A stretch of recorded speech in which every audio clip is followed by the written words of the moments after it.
Hello everyone! Pasyalin natin ngayon ang simbahang bato ng Bangkoro dito sa Nauhan, Oriental, Mindoro. Tara!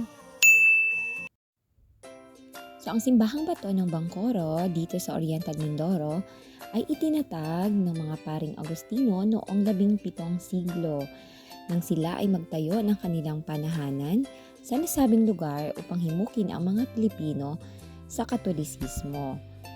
Kung papasok tayo sa loob, makapapansin natin na ang mga pader nito ay pawang mga bato, gawa sa mga korales na nagmula pa sa ilalim ng dagat.